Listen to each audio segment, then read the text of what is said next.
Hello everyone, स्वागत है आपका स्टडी नोट्स फॉर एग्जाम में। फ्रेंड्स, आज से हम सीडीपी के जो प्रीवियस पेपर हैं उनको स्टार्ट कर रहे हैं।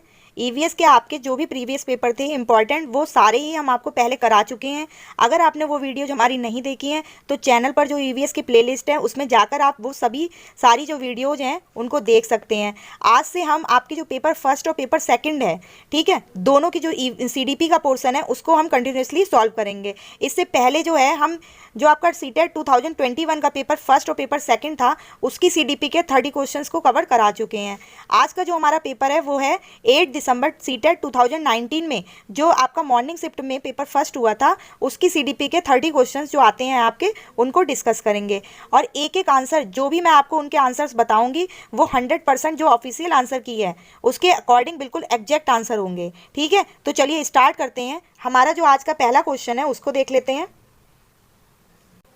क्वेश्चन नंबर जो हमारा फर्स्ट है उसमें कहा जा रहा है भाषा के अर्जन और विकास के लिए, यानी कि इसमें लैंग्वेज की बात की जा रही है। ठीक है, क्वेश्चन नंबर फर्स्ट में लैंग्वेज की बात की जा रही है कि लैंग्वेज का जो एक्विजिशन है, भाषा का अर्जन और उसका जो डेवलपमेंट है, वो सबसे ज़्यादा जो संवेदनशील अवधि है वो कौन सी है। तो इसका जो हमारा करेक्ट आंसर होगा वो होगा हमारा ऑप्शन नंबर 2, प्रारंभिक बाल्यावस्था। यानी कि जो बाल्यावस्था है उसको दो पार्ट्स में हमने डिवाइड किया है, दो भागों में बांटा है। एक अर्ली चाइल्डहुड होती है और एक आपकी मिडिल चाइल्डहुड। तो हमारा जो आंसर है ऑप्शन नंबर 2, जो कि 2 से 6 वर्ष तक की अवस्था है। ठीक है, 2 से 6 वर्ष तक की हमारी अवस्था है। तो हमारा यही जो है वो आंसर हो जाएगा कि भाषा का जो अर्जन और जो विकास है उसके लिए सबसे ज़्यादा जो संवेदनशील अवधि है वो है प्रारंभिक बाल्यावस्था, यानी कि अर्ली चाइल्डहुड। ये हमारा करेक्ट आंसर होगा। उसके बाद क्वेश्चन नंबर 2 है, इसमें कहा जा रहा है क्वेश्चन नंबर 2 में निम्नलिखित में से कौन सी लॉरेंस कोहलबर्ग के द्वारा प्रस्तावित नैतिक विकास की एक अवस्था है। तो जो लॉरेंस कोहलबर्ग हैं उन्होंने जो अपना सिद्धांत दिया है उसमें जो 6 अवस्थाएं बताई हैं, उन्होंने 6 अवस्थाएं बताई हैं और 3 स्तर बताए हैं। ठीक है, अपने सिद्धांत में 3 स्तर बताए हैं। इन्होंने क्या किया था, जो उन्होंने अपनी जो मॉरल डेवलपमेंट की जो थ्योरी दी है, इन्होंने बच्चों के सामने कुछ मॉरल जो स्टोरी थी वो सुनाई थी और बच्चों के सामने ऐसी परिस्थितियां उत्पन्न की थी कि जिससे बच्चे जो हैं वो जो उनका मॉरल जो वैल्यूज हैं उनको प्रदर्शित करें। ठीक है, तो इसी पर आधारित जो है फिर बच्चों के जो भी मतलब भाव जो निकल कर आए थे, उन्होंने उनके जो विचार निकल कर आए थे उसी पर आधारित उन्होंने अपनी नैतिक विकास की जो थ्योरी है, मॉरल डेवलपमेंट की जो थ्योरी है, लॉरेंस कोहलबर्ग के द्वारा प्रस्तावित की गई। ठीक है, अब देखिए सबसे पहला इसमें कहा जा रहा है, अब यहाँ पे लॉरेंस कोहलबर्ग की जो मॉरल डेवलपमेंट की थ्योरी है उसकी बात की जा रही है। अब प्रसूति अवस्था, इसके बारे में साइकोसेक्सुअल जो थ्योरी है वो फ्राइड के द्वारा दी गई है। तो ये तो हमारा करेक्ट आंसर बनेगा नहीं। थर्ड वाला जो है ये प्याजे के अकॉर्डिंग है, क्योंकि प्याजे ने ही 4 स्टेजेस बताई हैं बच्चों के विकास की, डेवलपमेंट की। तो ये भी हमारा गलत हो जाएगा। उसके बाद उद्योग बनाम जो अधीनता है, इसकी बात जो है वो इरिक्सन ने अपने थ्योरी में की गई है। ठीक है, तो जो हमारा जो आंसर बनेगा वो हमारा बनेगा ऑप्शन नंबर 2 वाला। ये हमारा सामाजिक अनुबंध अभिविन्यास, ये हमारा करेक्ट आंसर हो जाएगा इनकी थ्योरी के अकॉर्डिंग। ठीक है, उसके बाद क्वेश्चन नंबर 3 जो है उसकी बात करते हैं। क्वेश्चन नंबर 3 है, कक्षा में परिचर्चा के दौरान एक शिक्षक जो है वो प्रायः लड़कियों की तुलना में लड़कों पर अधिक ध्यान देता है। यानी कि गर्ल्स के अकॉर्डिंग अगर देखा जाए तो गर्ल्स की तुलना में कंपैरिजन लड़कों पर अधिक ध्यान दे रहा है। यह किस चीज़ का उदाहरण है? तो ये जो एग्जाम्पल पूछा जा रहा है ये किस चीज़ का है? तो इसका जो हमारा करेक्ट आंसर होगा वो होगा जेंडर बायस, यानी कि ये जो है वो जेंडर पक्षपात जो है उसको दर्शा रहा है। अब जेंडर जो पक्षपात होता है वो क्या होता है? जेंडर पक्षपात का मतलब होता है किसी भी एक चीज़ की तरफ क्या है, आपका झुकाव है। ठीक है, किसी भी एक चीज़ की तरफ आपका झुकाव जेंडर बायस कहलाता है। यानी कि अगर वो झुकाव जो है वो गर्ल्स की तरफ भी हो सकता है और आपका बॉयज़ की तरफ भी हो सकता है। ठीक है, ये चीज़ जो है वो जेंडर पक्षपात को दर्शा रही है। अब देखिए, किसी भी क्लास में जो टीचर की रिस्पॉन्सिबिलिटी है वह ये होती है कि जो भी क्लास में बच्चे हैं उनको वो इक्वली ट्रीट करें, दोनों को साथ में लेकर चलना टीचर का क्या होता है, काम होता है। तो यहाँ पर जो है बात की जा रही है सिर्फ लड़कों पर अधिक ध्यान की, इसलिए ये जो एग्जाम्पल होगा वो होगा जेंडर बायस का। यही हमारा करेक्ट आंसर हो जाएगा। उसके बाद जो हमारा क्वेश्चन नंबर 4 है, इसमें कहा जा रहा है, क्वेश्चन नंबर 4 है, बच्चों में जेंडर रूढ़िवादिता और जेंडर भूमिका अनुरूपता को कम करने के लिए निम्नलिखित में से कौन सी जो पद्धति है वो सबसे ज़्यादा प्रभावशाली रहेगी। तो देखिए इसका जो हमारा करेक्ट आंसर होगा वो हो जाएगा ऑप्शन नंबर फर्स्ट। सीटेट का जो आपका सिलेबस जो दिया गया है उसमें जेंडर जो आपका एक पूरा एक टॉपिक दिया गया है। ठीक है, यानी कि जो जेंडर से रिलेटेड आपका एक पूरा टॉपिक है और जेंडर जो कॉन्सेप्ट है वो क्या है, आपका एक इकोलॉजिकल यानी कि जैविक संप्रत्यय है। ठीक है, इकोलॉजिकल यानी कि जैविक संप्रत्यय है जो जेंडर है। तो देखिए इसमें कहा जा रहा है कि अगर आप बच्चों में जेंडर भूमिका और जेंडर रूढ़िवादिता इन दोनों को ही कम करना चाहते हो और बच्चों को इन दोनों ही कॉन्सेप्ट से अवगत कराना चाहते हो कि बच्चे इन दोनों ही कॉन्सेप्ट को समझें, ताकि आगे जाके जो बच्चों का जो फ्यूचर है उसमें भी जाके जो ये प्रॉब्लम है जेंडर स्टीरियोटाइप की या जेंडर बायस की, वो प्रॉब्लम क्रिएट ना हो। तो इसके लिए सबसे ज़्यादा जरूरी है कि आप इस जो जेंडर बायस है यानी कि जो जेंडर स्टीरियोटाइप का जो एक क्लासरूम में एक ऐसा डिस्कशन करें, और जो डिस्कशन है वो तो वैसे भी एक बहुत ही प्रभावशाली पद्धति होगी। तो इसका जो हमारा करेक्ट आंसर हो जाएगा वो हो जाएगा ऑप्शन नंबर फर्स्ट, ये हमारा बिल्कुल राइट आंसर हो जाएगा। और इसमें क्वेश्चन ऑप्शन नंबर जो 2 दे रखा है उसमें कह रहा है जेंडर विशिष्ट जो भूमिकाएं हैं उनको महत्व दें, तो ये तो कहीं से कहीं तक सही नहीं होगा, ठीक है। यानी कि आप लड़के और लड़कियों को अलग अलग महत्व दे रहे हो, और जेंडर पृथक खेल समूह पृथक की बात कर रहा है, ठीक है, यानी कि सेग्रीगेट की बात कर रहा है। सेग्रीगेट यानी कि किसी भी तरीके की अलगाव की स्थिति उत्पन्न करना, तो अलगाव तो जो स्थिति है उसको तो आप बिल्कुल भी नहीं चाहोगे ना, तो ये भी क्या है हमारा थर्ड वाला जो है वो भी हमारा गलत हो जाएगा। अब फोर्थ कह रहा है जेंडर पृथक, ये भी पृथकता की बात कर रहा है सेग्रीगेट की, तो ये भी हमारा गलत हो जाएगा। तो ऑप्शन नंबर फर्स्ट जो है क्वेश्चन नंबर 4 का राइट आंसर होगा। उसके बाद क्वेश्चन नंबर 5 है, निम्नलिखित में से किस मनोवैज्ञानिक ने बच्चों को ज्ञान के सक्रिय जिज्ञासु यानी कि सक्रिय जिज्ञासु के रूप में देखते हुए उनके चिंतन पर सामाजिक और सांस्कृतिक विषय के प्रभावों को महत्व दिया है। तो देखिए जो लेव वाइगोस्की हैं ये हमारा बिल्कुल करेक्ट आंसर होगा इस क्वेश्चन का। जो लेव वाइगोस्की हैं वो एक कंस्ट्रक्टिविज्म है, ठीक है। इन्होंने ही बताया है कि बच्चा जो होता है वो जन्म से ही एक एक्टिव लर्नर का रोल करता है, ठीक है। पर उन्होंने क्या बताया है कि एक्टिव लर्नर तो वो होता है, यानी कि जब वो नॉलेज को कंस्ट्रक्ट करता है तो वो एक एक्टिव लर्नर है। पर उन्होंने ये भी बताया है, यहाँ पे बात की जा रही है सोशल और कल्चरल, यानी कि उनका जो सोशल कल्चरल जो थ्योरी है उसकी भी बात की जा रही है। तो यहाँ पे जो हमारा आंसर होगा कि लेव वाइगोस्की ने ही कहा है कि बच्चा जब नॉलेज को कंस्ट्रक्ट करता है ज्ञान की प्रक्रिया में उसकी सोसाइटी और कल्चर दोनों का ही इंपॉर्टेंट रोल होता है। तो इसका जो हमारा आंसर हो जाएगा वो हो जाएगा ऑप्शन नंबर 2। क्वेश्चन नंबर 6 देख लेते हैं। इसमें कह रहा है, क्वेश्चन नंबर 6 है जिगसॉ पहेली, यानी कि जिगसॉ पहेली जो है उसको करते समय 5 साल की जो नजमा है वो स्वयं से कहती है, यानी कि वो अपने आप से बात कर रही है। नीला टुकड़ा कहाँ है? नहीं,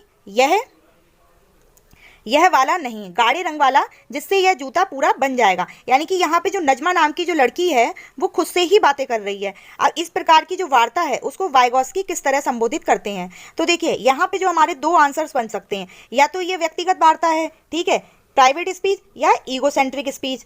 यहाँ पे 2 आंसर बन सकते हैं, लेकिन यहाँ पे मेंशन दिया गया है, हमें बता दिया गया है कि वाइगोस्की किस तरह से संबोधित करते हैं। तो वाइगोस्की जो है उन्होंने ईगोसेंट्रिक जो स्पीच है उसकी तो बात ही नहीं की है, तो ये जो है हमारा बिल्कुल गलत हो जाएगा। उन्होंने प्राइवेट स्पीच की बात की है कि यहाँ पे जो नगमा नाम की लड़की है वो स्वयं से अगर बातें कर रही है, अपने आप से ही बातें कर रही है, तो वो क्या हो जाएगा, एक प्राइवेट स्पीच का पार्ट है। तो क्वेश्चन नंबर 6 का आंसर होगा ऑप्शन नंबर फर्स्ट, ये हमारा करेक्ट आंसर हो जाएगा। उसके बाद क्वेश्चन नंबर 7 है, क्वेश्चन नंबर 7 है बच्चों को संकेत देना और आवश्यकता पड़ने पर उन्हें सहयोग देना, यानी कि एक टेम्परेरी जो हेल्प है उसकी बात की जा रही है कि अगर बच्चों को नीड है तो वहीं पर क्या है उनको सपोर्ट देना, उनकी हेल्प करना। निम्नलिखित में से किसका एग्जाम्पल है? तो देखिए जो हमारा रेनफोर्समेंट है उसकी बात कौन करता है? स्किनर करते हैं। कंडीशनिंग इसकी बात पावलव करते हैं। उसके बाद मॉडलिंग इसकी बात कौन करता है? बंडूरा करते हैं। जो स्कैप फोल्डिंग है यानी कि पाड़ या मचान ढांचा, ये जो है हमारा वाइगोस्की जो है उन्होंने बताया भी है अपनी थ्योरी में कि जहाँ पर बच्चे को क्या है हेल्प दी जाती है, एक टेम्परेरी हेल्प दी जाती है, प्रोवाइड कराई जाती है। जैसे कि मान लीजिए बच्चा अगर साइकिल चलाना सीख रहा है, ठीक है, तो जब तक वो अपने आप से साइकिल चलाना नहीं सीख जाता तब तक क्या है आप उसको सपोर्ट देते हो, उसको जहाँ तक आवश्यकता है वहाँ तक आप उसको सपोर्ट देते हो, हेल्प प्रदान करते हो। लेकिन जब क्या है जब वो खुद से साइकिल चलाना सीख जाता है तो उसके बाद आप उसको कोई भी सपोर्ट नहीं देते हो, ठीक है। तो ये क्या है, एक स्कैफोल्डिंग का काम है। तो इसका जो हमारा क्वेश्चन नंबर 7 का करेक्ट आंसर होगा वो होगा ऑप्शन नंबर 4। क्वेश्चन नंबर 8 है, निम्नलिखित व्यवहारों में से कौन सा जीन पियाजे के द्वारा प्रस्तावित जो मूर्त संक्रियात्मक अवस्था है यानी कि कॉन्क्रीट ऑपरेशनल जो स्टेज है उसके द्वारा उसको विशेषित करता है? तो देखिए जो पहला वाला जो दे रखा है वो तो मूर्त संक्रियात्मक अवस्था में होगा नहीं, क्योंकि ये जो है वो लास्ट वाली 4th स्टेज जो है जो औपचारिक संक्रियात्मक अवस्था है उसकी बात की जा रही है। उसके बाद जो वस्तु स्थायित्व, ये वाली जो ऑप्शन नंबर 3 है ये भी हमारा रॉन्ग हो जाएगा। ये फर्स्ट स्टेज यानी कि संवेदी प्रेरक जो अवस्था है, संवेदी संक्रियात्मक अवस्था है उसकी बात कर रहा है। उसके बाद जो 4th है ये भी हमारा गलत हो जाएगा। ये जो है जो 4th वाला है वो हमारा पूर्व संक्रियात्मक जो अवस्था है, यानी कि जो 2 to 7 जो एज है उसके अकॉर्डिंग अगर बात देखी जाए तो ये सेकंड वाली अवस्था हो जाएगी। ये भी हमारा गलत हो जाएगा। जो इसका हमारा करेक्ट आंसर बनेगा वो होगा ऑप्शन नंबर 2, संरक्षण यानी कि कंजर्वेशन, और जो क्लास इंक्लूजन है उसकी जो बात की जा रही है वो है मूर्त संक्रियात्मक अवस्था में। यही हमारा करेक्ट आंसर हो जाएगा। उसके बाद क्वेश्चन नंबर 9 है, ये कह रहा है, क्वेश्चन नंबर 9 में है, बच्चों के संज्ञानात्मक विकास के संदर्भ में निम्नलिखित में से कौन सी प्याजे की संरचना है, यानी कि प्याजे के अकॉर्डिंग, उनके सिद्धांत के अकॉर्डिंग पूछा गया है। तो देखिए जो हमारा ऑप्शन नंबर 2 है ये हमारा गलत हो जाएगा, क्योंकि इसकी बात जो है, जो ऑब्जर्वेशनल जो लर्निंग है उसकी बात बंडूरा करते हैं, जो अनुबंधन है कंडीशनिंग की बात जो है वो वेहवरिस्ट जो है यानी कि पावलव वो करते हैं, और जो अगर रेनफोर्समेंट की बात की जाए तो इसके जो है वो स्किनर करते हैं। ठीक है, इसकी बात, तो हमारा जो सही आंसर बनेगा वो होगा हमारा ऑप्शन नंबर फर्स्ट, स्कीमा। ये हमारा बिल्कुल करेक्ट आंसर हो जाएगा। उसके बाद क्वेश्चन नंबर 10 है, आकलन का प्राथमिक उद्देश्य क्या होना चाहिए। तो जो आकलन की बात की जा रही है यहाँ पे, यानी कि जो असेसमेंट होता है, असेसमेंट उसकी बात कर रहे हैं। ठीक है, तो देखिए जो हमारा इवोल्यूशन होता है उसमें हम क्या करते हैं, सीधे जजमेंटल की बात करते हैं, यानी कि सीधे जजमेंट करते हैं। ठीक है, किस में करते हैं, इवोल्यूशन में। लेकिन यहाँ पर क्या है, जो आकलन होता है, असेसमेंट होता है, उसमें क्या है, बच्चों को फीडबैक भी दी जाती है। ठीक है, तो इसका जो हमारा करेक्ट आंसर होगा वो होगा ऑप्शन नंबर 2। ये 10th का बिल्कुल करेक्ट आंसर हो जाएगा हमारा ऑप्शन नंबर 2, कि संबंधित जो अवधारणाएं हैं उनके बारे में बच्चों की स्पष्टता और भ्रांतियों को समझना, ये भी क्या है, इसका प्राथमिक उद्देश्य होना चाहिए। तो अब क्वेश्चन नंबर 10 का आंसर होगा ऑप्शन नंबर 2, ये हमारा करेक्ट आंसर हो जाएगा। क्वेश्चन नंबर 11 में कहा जा रहा है, निम्नलिखित कथनों में से, यानी कि जो ये स्टेटमेंट आपको दे रखे हैं उनमें से इंटेलिजेंस के बारे में आपसे पूछा जा रहा है। फर्स्ट ऑप्शन आपका कह रहा है कि बुद्धि जो है, इंटेलिजेंस एक फिक्स्ड एबिलिटी है, निश्चित योग्यता है। ये जो है हमारा गलत हो जाएगा, क्योंकि जो बुद्धि है वो क्या है, निश्चित नहीं है बल्कि परिवर्तनशील है, चेंज होती रहती है हमारी एज के अकॉर्डिंग भी।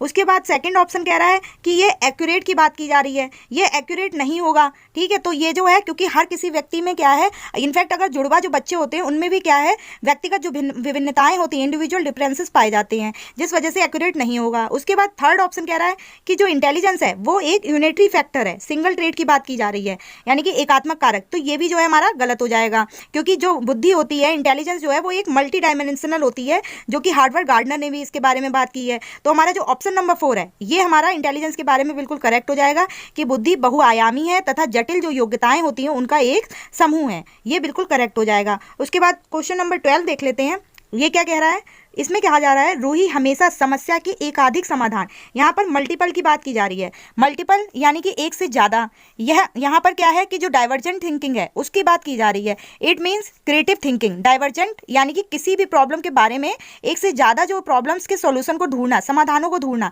ये जो होगा हमारा यहाँ पर जो आंसर बनेगा इसका, इसमें कह रहा है इनमें से काफ़ी समाधान जो है वो मौलिक होते हैं। ठीक है, मौलिकता की बात कर रहा है। तो ये जो इसका आंसर बनेगा वो होगा सृजनात्मक, यानी कि क्रिएटिव थिंकिंग, क्रिएटिव जो थिंकर है उसकी बात की जा रही है। ठीक है, कन्वर्जेंट इसलिए नहीं होगा जहाँ पर बहुत सारी प्रॉब्लम्स होती हैं। ठीक है, बहुत सारी प्रॉब्लम्स का एक ही सॉल्यूशन ढूंढना, तो वो क्या हो जाता है हमारा, वो हो जाता है हमारा कन्वर्जेंट थिंकर। लेकिन यहाँ पर क्या है कि बहुत सारे मल्टीपल के बारे में कहा जा रहा है। ठीक है, एक बहुत सारी प्रॉब्लम का एक समाधान, मतलब बहुत सारी एक प्रॉब्लम का बहुत सारे समाधानों की बात की जा रही है। तो यहाँ पर हमारा क्या होगा, फर्स्ट वाला जो है वो बिल्कुल करेक्ट आंसर हो जाएगा हमारा ऑप्शन नंबर फर्स्ट। उसके बाद है क्वेश्चन नंबर 13 है, इसमें कहा जा रहा है, शिक्षण अधिगम प्रक्रिया यानी कि जो टीचिंग लर्निंग प्रोसेस है उसमें वंचित समूह से संबंधित विद्यार्थियों के द्वारा सहभागिता कम होने की स्थिति में एक शिक्षक को क्या करना चाहिए। यानी कि बच्चे अगर पार्टिसिपेट नहीं कर रहे हैं किसी चीज़ में तो बच्चों को क्या करना चाहिए। ठीक है, तो जो बच्चे हैं उनको विद्यालय छोड़ने के लिए कहना, ये तो बिल्कुल नहीं करेंगे, क्योंकि जो टीचिंग लर्निंग प्रोसेस है उसका जो मेन जो सेंट्रल पॉइंट है वो क्या है, छात्र हैं। तो यहाँ पे ये जो है हमारा फर्स्ट वाला तो बिल्कुल ही गलत हो जाएगा, क्योंकि टीचिंग लर्निंग प्रोसेस का मेन पार्ट क्या होगा, वो बच्चे ही होंगे। ये हमारा गलत हो गया। सेकंड वाला कह रहा है, इस स्थिति को जैसी है वैसे ही स्वीकार कर लेना, सोचना कि बच्चे जो हैं वो अगर पार्टिसिपेट नहीं कर रहे हैं तो चलेगा, ऐसा तो नहीं होना चाहिए। क्योंकि बच्चों को क्या है, हमें उस एक्टिविटी का, उस टीचिंग लर्निंग प्रोसेस को ऐसा इंटरेस्टिंग बनाना चाहिए कि बच्चे जो हैं वो उसका खुद से पार्ट बने। तो ये भी हमारा गलत हो जाएगा। थर्ड वाला कह रहा है, इन विद्यार्थियों से अपनी जो अपेक्षाएं हैं उनको कम करना चाहिए, ये भी हमारा गलत हो जाएगा। उसके बाद फोर्थ वाला कह रहा है अपनी जो शिक्षण पद्धति है उस पर विचार करना, यानी कि टीचर जो है उसको ऐसे एग्जाम्पल्स और ऐसी टेक्निक्स का यूज करना चाहिए जिससे जो सभी बच्चे हैं वो खुद में अपने आप को मतलब चेंज करोगे आप खुद को, ठीक है। और बच्चे जो हैं वो उस जो एक्टिविटी कराई जा रही है या जो आपकी टीचिंग लर्निंग जो प्रोसेस है, प्रक्रिया है, उसमें खुद से पार्टिसिपेट करेंगे, ठीक है, ताकि बच्चों को है वो सारी चीज़ें जो है वो अच्छे से समझ में आ जाए। इस तरीके का आप उस माहौल को क्रिएट करोगे, ठीक है, कक्षा का जो वातावरण है वो उस माहौल का बनाओगे। उसके बाद क्या है, अभी इसमें कहा जा रहा है तथा बच्चों की जो सहभागिता है उसमें सुधार करने के लिए नए तरीके ढूंढने चाहिए। ये बिल्कुल सही हो जाएगा, क्योंकि आप क्या है अपनी जो टेक्निक्स हैं, जो अपने जो तरीके हैं उनमें चेंजेस लाओगे, ना कि बच्चों में चेंजेस लाओगे। और अपनी शिक्षण अधिगम प्रक्रिया को इस प्रकार का बनाओगे कि बच्चे जो हैं वो खुद से उस एक्टिविटी में, उस लर्निंग का पार्ट बने, इन्वॉल्व हों उसमें, ठीक है। तो क्वेश्चन नंबर 13 का आंसर हो गया फोर्थ वाला। क्वेश्चन नंबर 14 है, एक समावेशी कक्षा में इंक्लूसिव क्लासरूम की बात की जा रही है। एक शिक्षक को विशिष्ट शैक्षिक योजनाओं को तैयार नहीं करना चाहिए, कभी कभी तैयार करना चाहिए, सक्रिय रूप से तैयार करना चाहिए, यानी कि जो उसकी जो एजुकेशनल जो प्लानिंग है, जो लेसन प्लान्स वगैरह बनाए जाते हैं, तो उसको मतलब उसको क्या करना चाहिए, तैयार नहीं करेगा, ये तो आपका गलत हो जाएगा। कभी कभी तैयार करना चाहिए, ये भी गलत हो जाएगा। एक्टिवली मतलब एक्टिवली प्रिपेयर करना चाहिए उन लेसन प्लान्स को, ये तो बहुत सही बात है। उसके बाद कह रहा है तैयार करने के लिए हतोत्साहित, यहाँ पे कह रहा है डिस्करेज की बात, तो ये भी हमारा गलत हो जाएगा, यानी कि जो ऑप्शन नंबर 3 है वो हमारा बिल्कुल करेक्ट रहेगा। उसके बाद क्वेश्चन नंबर 15 है, यहाँ पर डिसलेक्सिया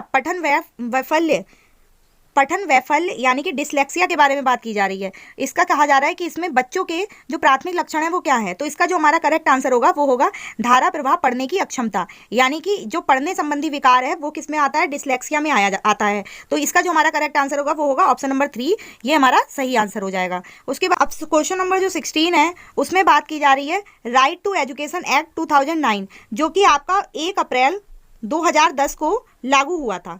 1 अप्रैल 2010 इसको लागू हुआ था। अब इसमें कहा जा रहा है उसमें जो राइट टू एजुकेशन एक्ट है 2009, इसमें आपका इंक्लूसिव एजुकेशन की अवधारणा दी गई है, कॉन्सेप्ट दिया गया है। तो ये जो है आपका किस पर बेस्ड है, ये बात की जा रही है। तो जो राइट टू एजुकेशन एक्ट है आपका, ये अधिकारों की बात करता है, यानी कि जो राइट्स है हमारे उसकी बात करता है। तो हमारा जो ऑप्शन नंबर 3 है वो बिल्कुल सही आंसर हो जाएगा। राइट्स बेस्ड ह्यूमनिस्टिक जो पर्सपेक्टिव है, मानवतावादी परिप्रेक्ष्य, ये हमारा बिल्कुल करेक्ट आंसर हो जाएगा।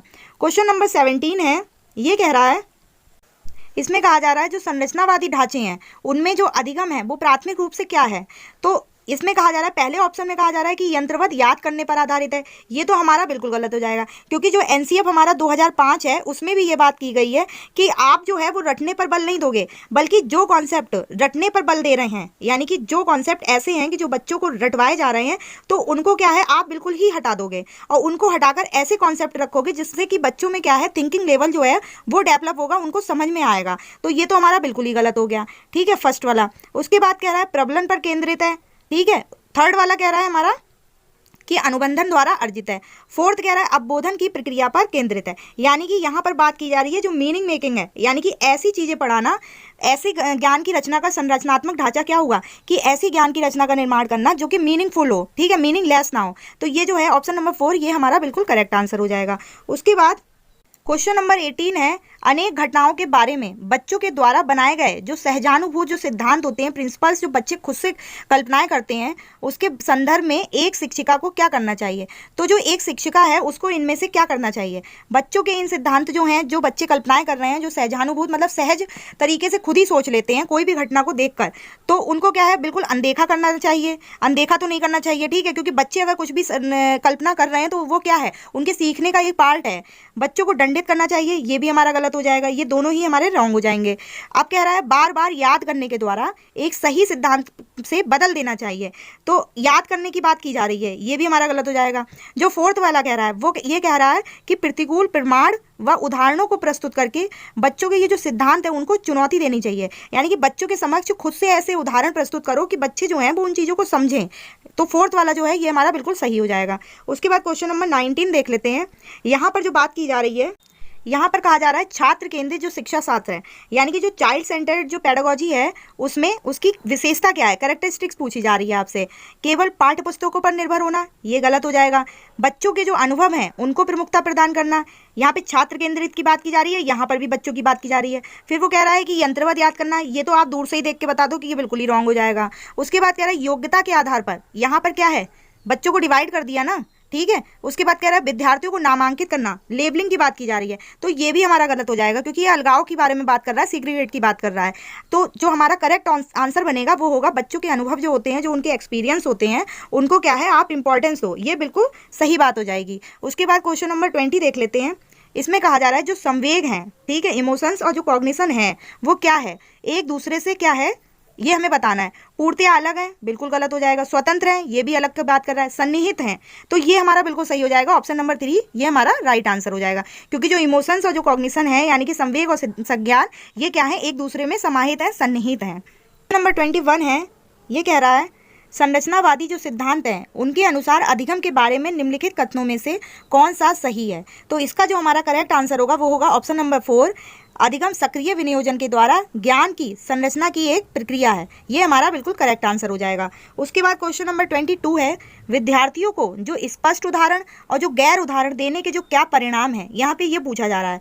तो इसका जो हमारा आंसर बनेगा वो होगा ऑप्शन नंबर फर्स्ट, कि जो स्पष्ट उदाहरण और जो गैर उदाहरण है उसके परिणाम ये हैं कि जो अवधारणाएं होती हैं, अवधारणात्मक जो परिवर्तनों को प्रोत्साहित करने के लिए यानी कि जो कॉन्सेप्ट होते हैं उनको बताने के लिए बच्चों को यह एक क्या है प्रभावशाली तरीका है। इसी वजह से क्या होता है बच्चों को एग्जाम्पल्स क्लासरूम में जो टीचिंग लर्निंग प्रोसेस है उसमें एग्जाम्पल्स दिए जाते हैं ताकि जो बच्चे हैं उनके कॉन्सेप्ट में परिवर्तन आए, जो वो खुद से समझ रहे हैं चीज़ों को उसमें चेंजेस आए और वो अच्छी तरह से उनके बेहतर ढंग से चीज़ों को समझ सकें। तो ये हमारा जो है option number first correct answer हो जाएगा। उसके बाद क्वेश्चन नंबर जो हमारा 23 है इसको देख लेते हैं। ये कह रहा है बच्चों को अधिगम जो गतिविधियां होती हैं यानी कि जो लर्निंग से रिलेटेड जितनी भी एक्टिविटीज़ कराई जाती हैं उनमें भागीदारी करने के लिए लगातार जो पुरस्कार और जो दंड का प्रयोग किया जाता है उसके करने से क्या प्रभाव पड़ता है। अब ऑप्शन जो फर्स्ट है तो देखिए सबसे पहले आप ये समझिए जो बच्चों को जो पुरस्कार और दंड दिया जाता है वो एक तरीके से जो एक्सटर्नल जो मोटिवेशन है यानी कि बाहरी अभिप्रेरणा उसके पार्ट होते हैं। पहला कह रहा है कि बाहरी अभिप्रेरणा कम होती है, तो कम तो नहीं होगी क्योंकि ये उसी का पार्ट है। दूसरा कह रहा है आंतरिक अभिप्रेरणा बढ़ती है, ये भी गलत हो जाएगा। ठीक है, यह बच्चों को प्रदर्शन आधारित जो लक्ष्य होते हैं उनकी बजाय निपुणता पर ध्यान देने के लिए प्रोत्साहित करेगा, ये भी हमारा गलत हो जाएगा। उसके बाद कह रहा है अधिगम में बच्चों की जो स्वाभाविक अभिरुचि होती है, जिज्ञासा होती है, वो कम होती है, ये हमारा बिल्कुल करेक्ट आंसर हो जाएगा। ठीक है, तो जो हमारा क्वेश्चन नंबर 23 है उसका आंसर होगा ऑप्शन नंबर 4। उसके बाद कह रहा है क्वेश्चन नंबर 24, इसको देख लेते हैं। इसमें कह रहा है निम्नलिखित में से कौन सी प्रथाएं हैं जो कि सार्थक एक जो सार्थक अधिनियम है यानी कि मीनिंगफुल जो लर्निंग है उसके लिए बढ़ावा देती है, इंकरेज करती है बच्चों को। तो शारीरिक दंड, ये तो बिल्कुल ही गलत होगा क्योंकि शारीरिक दंड जो होगा अगर बच्चे को आप किसी भी प्रकार का दंड दे रहे हो तो वो क्या है, क्या आपको एक मीनिंगफुल लर्निंग होगी क्या, आप खुद से सोचिए।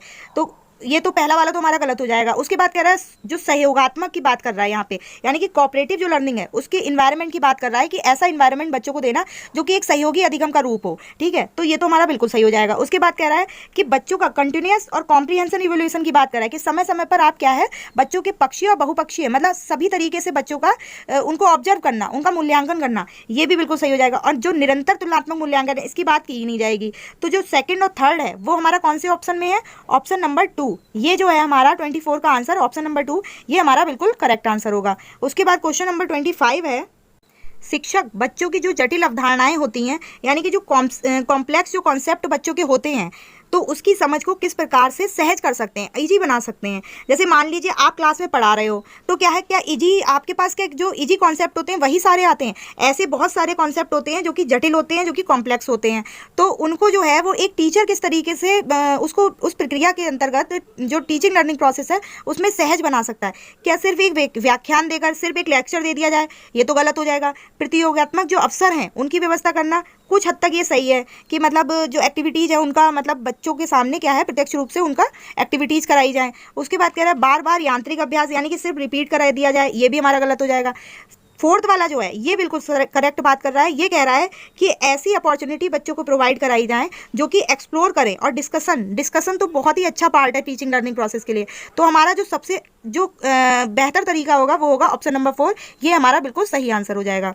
क्वेश्चन नंबर 26 है, क्वेश्चन नंबर 26 कह रहा है एक प्राथमिक विद्यालय की जो अध्यापिका है वो बच्चों को एक प्रभावशाली समस्या समाधानकर्ता बनने के लिए किस प्रकार से प्रोत्साहित कर सकती है, मोटिवेट कर सकती है। तो इसका जो हमारा क्वेश्चन नंबर 26 का आंसर होगा ऑप्शन नंबर 4, बच्चों को सहजानुभूत अनुमान लगाने के लिए प्रोत्साहित करके तथा उसी पर जो विचार मंथन है ठीक है, ब्रेन स्टॉर्मिंग की बात की जा रही है, तो विचार मंथन करके बच्चों को क्या कर सकती है, प्रोत्साहित कर सकती है। तो ये जो है हमारा ऑप्शन नंबर 4 बिल्कुल सही हो जाएगा। उसके बाद क्वेश्चन नंबर 27 है, इसको देख लेते हैं।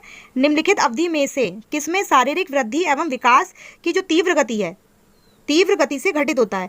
तो इसमें जो डेवलपमेंट की बात की जा रही है कि कौन सी ऐसी अवधि है इनमें से, इन चारों में से, कि जिसमें जो शारीरिक वृद्धि है यानी कि विकास की गति सबसे तीव्र की बात की जाती है। तो इसका जो हमारा करेक्ट आंसर होगा वो होगा ऑप्शन नंबर फर्स्ट, क्योंकि हमने पढ़ भी रखा है। पहले जो क्वेश्चन है मैंने उसमें डिस्कस भी किया था कि जो शैशवावस्था होती है, इन्फेंसी, उसमें क्या होता है, विकास की गति, शारीरिक वृद्धि और विकास की गति जो है वो सबसे तीव्र होती है। तो ये जो है हमारा करेक्ट आंसर हो जाएगा। अब शारीरिक वृद्धि की बात आ रही है यानी कि प्रारंभिक बाल्यावस्था। तो क्वेश्चन नंबर 27 का जो आंसर होगा वो होगा ऑप्शन नंबर फर्स्ट।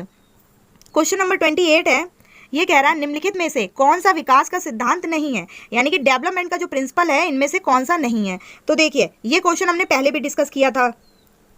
पहला वाला कह रहा है कि ये जीवन पर्यंत चलता है, कंटिन्यूस प्रोसेस है, ये तो बिल्कुल सही है।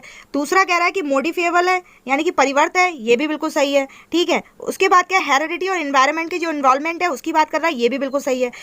जो फोर्थ वाला है वो कह रहा है ये यूनिवर्सल है, सार्वभौमिक है, जो सांस्कृतिक संदर्भ इसे प्रभावित नहीं करता, ये बिल्कुल गलत हो जाएगा, क्योंकि सोशल कल्चरल सभी चीज़ें जो होती हैं, सोसाइटी, ये सारी ही चीज़ें, चाहे वो आपकी हेरिडिटी हो चाहे एनवायरनमेंट हो, सारी चीज़ें मिलकर क्या है, डेवलपमेंट का पार्ट होती हैं। तो इसका जो सिद्धांत हमारा नहीं होगा वो होगा हमारा फोर्थ वाला। ये जो है हमारा बिल्कुल करेक्ट आंसर हो जाएगा, क्योंकि यहाँ पे नहीं आपका नॉट में पूछा गया है। क्वेश्चन नंबर 28 का आंसर होगा ऑप्शन नंबर 4। उसके बाद क्वेश्चन नंबर 29 देख लेते हैं, सेकंड लास्ट क्वेश्चन। व्यक्तिगत विभिन्नताओं का प्राथमिक कारण क्या है, जो इंडिविजुअल डिफरेंसेस जो कि सभी में पाए जाते हैं, इनफैक्ट जो जुड़वा बच्चे होते हैं उनमें भी पाए जाते हैं, तो उसका प्राथमिक कारण क्या है, यहाँ पर ये पूछा जा रहा है। तो उसमें सबसे ज़्यादा जरूरी है पर्यावरणीय प्रभाव, जन्मजात विशेषताएं, लोगों के द्वारा जो माता पिता से प्राप्त जो अनुवांशिक संकेत पद्धति, ये भी सही है, लेकिन जो सबसे ज़्यादा जरूरी है वो है जो हेरिडिटी और इन्वायरमेंट, उनके बीच जो जटिल पारस्परिक क्रिया होती है, ये सारी ही चीज़ों को समावेशित कर लेती है अपने आप में। तो ये जो है बिल्कुल हमारा करेक्ट आंसर हो जाएगा इंडिविजुअल डिफरेंसेस के लिए। क्वेश्चन नंबर 29 के बाद 30 क्वेश्चन जो है उसको देख लेते हैं। ये कह रहा है निम्नलिखित में से कौन सा द्वितीयक समाजीकरण जो यानी कि सेकेंडरी जो एजेंसी है उसकी बात की जा रही है, समाजीकरण एजेंसी का उदाहरण है। तो देखिए जो हमारा जो फैमिली होती है वो मैंने आपको पहले भी बताया था, ये क्या है, प्राइमरी सोर्स है, प्राइमरी एजेंसी है। तो ये हमारा गलत हो जाएगा, क्योंकि यहाँ पे सेकेंडरी की बात की जा रही है। किसकी बात की जा रही है, सेकेंडरी की बात की जा रही है। तो फैमिली वाला तो दोनों ही गलत हो जाएंगे। उसके बाद जो सेकेंडरी है वो हमारा क्या है, विद्यालय यानी कि स्कूल। तो थर्ड वाला जो है हमारा बिल्कुल करेक्ट आंसर हो जाएगा। तो क्वेश्चन नंबर जो 30 है उसका आंसर बनेगा तीसरा वाला, थर्ड वाला। आई होप कि जो 30 क्वेश्चंस मैंने अभी आपके साथ, आप सभी के साथ डिस्कस किए हैं, तो वो आप सभी को मतलब बहुत अच्छे से समझ में आए होंगे। इसी तरह से अगर आप चाहते हैं कि प्रीवियस ईयर जो पेपर हैं उनका किसी भी सब्जेक्ट का, आप हमें कमेंट करके बता सकते हैं कि किसी भी सब्जेक्ट का अगर आप डिस्कशन चाहते हैं तो आप हमें कमेंट बॉक्स में कमेंट कर सकते हैं। अगर आपने अभी तक हमारे चैनल को सब्सक्राइब नहीं किया है तो प्लीज़ वीडियो को लाइक करें, शेयर करें और चैनल को सब्सक्राइब करें। Thanks to all.